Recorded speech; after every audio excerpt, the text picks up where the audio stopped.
사랑이 여기 있었네. 멀게만 느꼈던 사랑이 내 맘속 늘 같은 자리에 그 사랑이 계셨네. 호흡 주신 사랑, 내 삶에 동행하신 사랑, 나의 죄 위해 십자가에 값없이 내어주신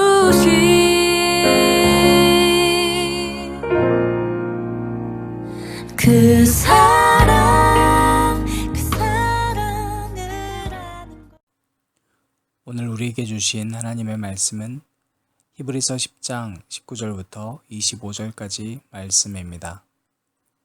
그러므로 형제들아, 우리가 예수의 피를 힘입어 성소에 들어갈 담력을 얻었나니 그 길은 우리를 위하여 휘장 가운데로 열어놓으신 새로운 살 길이요, 휘장은 곧 그의 육체니라. 또 하나님의 집 다스리는 큰 제사장이 계심에 우리가 마음의 뿌림을 받아 악한 양심으로부터 벗어나고 몸은 맑은 물로 씻음을 받았으니 참 마음과 온전한 믿음으로 하나님께 나아가자. 또 약속하신 이는 미쁘시니 우리가 믿는 도리의 소망을 움직이지 말며 굳게 잡고 서로 돌아보아 사랑과 선행을 격려하며 모이기를 패하는 어떤 사람들의 습관과 같이 하지 말고 오직 권하여 그날이 가까움을 볼수록 더욱 그리하자. 아멘. 그 사랑, 그 사랑을 느끼는 것, 온전히 그 사랑을 기뻐하는 것이 내 노래 살리길 원해. 그 사랑, 그 사랑을 믿는 것, 그 사랑, 그 사랑을 닮아가는 것, 내 평생 놓지 않고 따라가리라. 그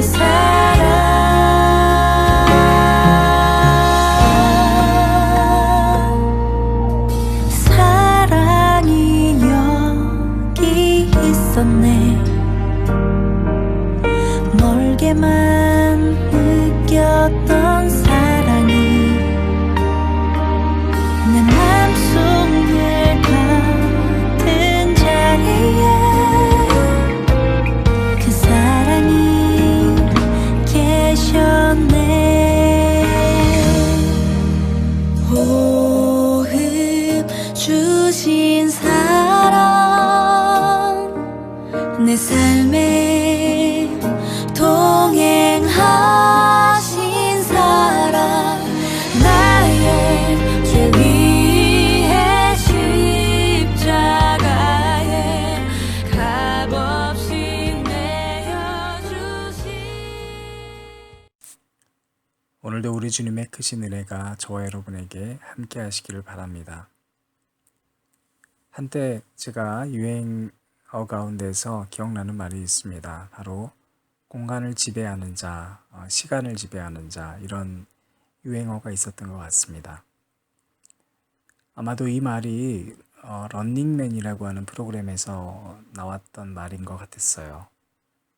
공간을 지배하는 자라는 말은 내가 어떤 공간이든지 간에 컨트롤할 수 있는 능력이 있다는 이야기이죠. 역설적으로 그러나 우리는 실제로는 그러한 능력이 없이 공간의 지배를 받고 있는 사람들인 것 같습니다. 하나님은요, 우리 인간들에게 공간을 맡겨주셨어요. 그것은 이 공간을 다스릴 수 있는 능력도 주셨다는 의미예요. 그런데 만약에 우리가 그 능력을 하나님 안에서 활용하지 않으면요, 우리는 어떤 공간에 내가 있느냐에 따라서 어떤 사람인지가 변하는 사람이 될 수 있어요. 다시 말하면 공간을 다스리는 자가 아니라요, 공간에게 지배당하는 자가 되는 거예요. 교회 가면요, 다 그냥 거룩해 보이죠. 그런데 친구들과 놀 때는 다른 거예요. 여러분, 대다수가 그렇잖아요. 그죠? 물론 교회에서 목사님이라고, 또 교회에서 장로님이고 직분자라고 해서 집에까지 가가지고 거기서 설교하실 필요는 없어요. 그런데 집에 가서도 어떤 것이 바른 삶인지에 대해서 우리가 하나의 기준점이 분명히 있어야 되는 것이죠. 서로 사랑하자 이렇게 얘기해 놓고 나서 밖에 나가서 친구들과는 전혀 다른 얘기를 한다든지, 또 친구들과 밥 먹을 때 서로 욕심을 낸다든지 다툰다든지, 그러면 안 되는 거잖아요. 그죠? 그런데 많은 사람들의 경우는 실제로 많이 다르다는 거예요. 우리는 주님 안에서 다 한 형제라고 얘기해 놓고 회사 가서는 돈이 중요한 사람이 돼서 돈 때문에 서로 싸우고, 또 부하 직원들이 일 못한다고 비판하고, 상사들이 나한테 일 시킨다고 짜증내고, 전혀 그리스도인답지 않은 삶을 보이잖아요. 여러분, 삶이 예배가 된다는 건요, 그 회사에서 설교하라는 의미가 아니에요. 그곳에서 내가 세상 사람들이 보기에 정말 그리스도인다운가가 증명돼야 되는 거예요. 여러분, 밥 먹을 때 또 무엇을 마시건 또 무엇을 먹건 간에 하나님의 영광을 위해서 먹고 마신다는 건요, 내가 이 먹고 마심을 통해서 누군가가 나를 보고 정말로 그리스도인답다라는 생각을 할 수 있냐는 거예요. 그래서 여러분, 우리는 모이는 훈련이 중요합니다. 여러분, 자주 모여야 돼요. 내가 어떠한 선을 그을 수 있느냐는요, 내가 오늘 점을 찍음으로 선을 그어갈 수 있는 거예요. 점을 찍지도 않고 선을 그을 수는 없어요. 그래서 우리는 무수히 많은 점의 훈련이 필요한 거예요. 여러분, 친구들과 노래방에 있을 때의 모습들, 친구들과 또 놀러 갔을 때의 모습들 다 다르지 않냐? 자기 자신을 돌아보시길 바랍니다. 나와 아주 가까운 사람, 그러니까 우리 교회를 다니지 않는 사람들과의 모습 속에서 여러분의 모습은 어떻습니까? 혹시 그것이 공개되면 부끄러운 것들이 있으십니까? 이 시간 우리 주님의 사랑의 메시지를 통해서 그 공간에 지배당하는 자가 아니라 공간을 다스릴 수 있는 여러분 되시기를 바랍니다. 여러분, 삶이 예배가 된다는 것, 이것은 바로 이 모임에서부터 출발한다는 것을 기억해야 합니다. 모이지 않으면 삶이 될 수가 없습니다. 교회에 모이지 않고 친구들 만나서 밥을 먹고 그것이 정말로 하나님께 영광이 될까, 우리는 깊이 생각해 봐야 됩니다. 하나님께서는 안식일을 지정하면서 이 날을 거룩히 지키라고 말씀하셨어요. 이건 근데 명령이었어요. 그래야지만 너희가 살 수 있다고 얘기하셨어요. 바로 이 쉼과 안식을 통해서 우리가 일주일을 어떻게 살아갈 것인가에 대해서 하나님께서 그려주시는 삶이 있다는 거예요. 그러므로 우리는 단지 모이는 것이 가치가 없는 게 아니라 내가 여기에 모인다는 것만으로도 세상에서는 구별된 자가 되는 거예요. 그래, 이 사람은 정말로 이 날을 소중히 생각하는 사람이구나. 진짜 신앙인이구나. 그래서 초대교회는 끊임없이 모였어요. 일단 모이는 거예요. 일이 끝나면 모이는 거예요. 일 끝나고 다른 세상 사람들은 즐기러 가고 놀러 가는데 이들은 한데 모여서 같이 이야기를 하고 오늘 일상들을 나누고 찬양하고 그리고 서로를 격려했습니다. 왜 모여야 하는가에 대해서 또 23절과 24절 말씀은 이렇게 증거합니다.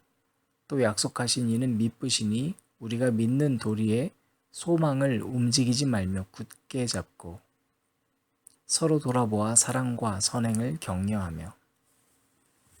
여러분, 우리가 모일 수 있는 이유, 또 모여야 하는 이유, 이 모든 것은 바로 우리에게 있는 소망이 있기 때문이에요. 우리가 하나님을 믿으면 반드시 소망이 생깁니다. 그런데 이 소망이 움직이고 도망가지 않도록 굳게 잡아주는 것이 바로 공동체의 역할이에요. 그래서 우리는 서로를 돌아보고 사랑과 선행을 격려해 주셔야 돼요. 아름다운 공동체는 사랑과 선행을 격려해야 돼요. 적당히 살자가 아니에요. 우리 서로 사랑해야 된다. 선행을 서로 격려해야 돼요. 세상은 그 반대잖아요. 여러분, 너희가 서로 사랑하냐? 그러면 너희들끼리 재밌는 거 하고 놀아라. 너희들의 좋은 시간 보내라. 이게 세상에서 하는 얘기잖아요. 그러니까 우리는 사랑한다는 게 어떻게 됩니까? 나랑 관계 맺고 있는 사람, 내가 관심 가는 사람과만 좋은 시간을 보내면 내가 사랑을 잘하고 있고 삶이 예배가 된다고 착각하는 거예요. 그게 아니라 여러분, 사랑과 선행을 격려하는 모임이 된다는 것은 오늘 말씀하신 것처럼 우리가 믿는 도리의 소망이 바로 샘솟고 굳게 잡을 수 있는 그러한 공동체적 사랑을 말하는 겁니다. 그래서 오늘 말씀에서는 모이기를 패하자라고 얘기하는 사람은 비성경적이라는 걸 우리에게 알려주고 있어요. 뭐하러 모이냐? 귀찮지 않냐? 뭘 또 모이라고 그러는지 모르겠다고. 우리가 그런 얘기를 참 자주 하는 것 같아요. 삶이 예배인데요. 여러분 정말 그렇게 생각하세요? 먼저 모여야 합니다. 그래야 우리가 어떠한 소망으로 살아가야 할지, 어떻게 사랑해야 할지, 어떤 선행을 해야 할지를 격려할 수 있기 때문이에요. 하나님께서는 사람을 만들고 사랑하는 사람을 또 만나게 해주셨어요. 여러분, 이것을 통해서 가정이 이루어졌는데 이 가정이 창세기예요. 그러니까 이 가정을 두시고 사랑하는 사람을 만나게 한 것은 이들끼리 잘 먹고 잘 살게 하기 위해서 만들어 주신 게 아니라 창세기, 세상을 볼 수 있게 하는 꿈을 주신 거예요. 아주 먼 미래까지도 바라볼 수 있는 그러한 비전과 소망을 주신 거예요. 그게 하나님의 마음이었어요. 사랑하는 앉은자리 기도회를 들으시는 여러분, 자주 모이실 수 있길 바랍니다. 서로 모이자고 권하셔야 합니다. 삶이 예배가 되는 것은 일단 모이는 것부터 출발하는 겁니다. 모여서 이야기하고요, 사랑을 권하고요, 선행을 격려해야 합니다. 그렇지 않으면 여러분은 공간의 지배를 받으실 수밖에 없어요. 달꿈 예술학교에 들어온 우리 학생이 말했습니다. 목사님, 전 평일에 예배가 필요한 것 같아요. 여러분, 18살 친구가 그런 얘기를 했어요. 학교를 자퇴하고 우리 학교에 들어온 그 친구가 여러분 이렇게 얘기를 했다고요. 평일에 예배가 정말 필요한 것 같다고요. 평일에 말씀이 필요한 것 같다고요.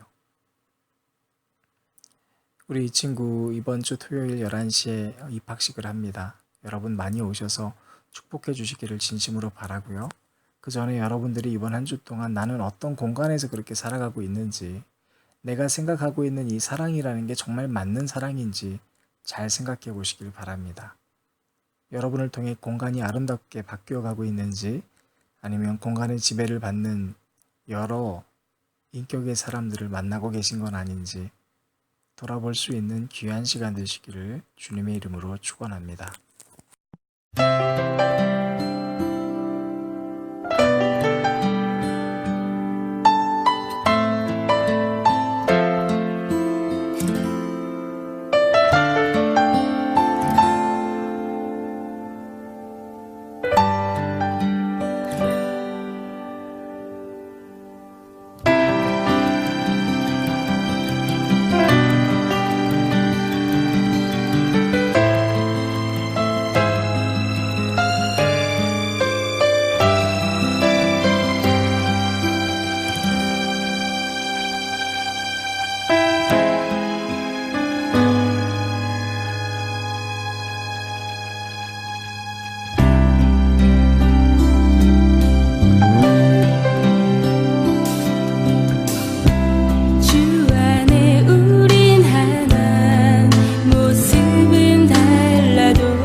따스함으로 보듬어 가리.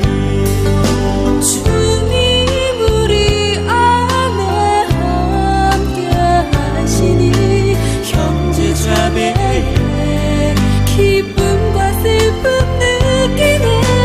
내 안에 있는 주님 모습 보내 그분 기뻐하시네.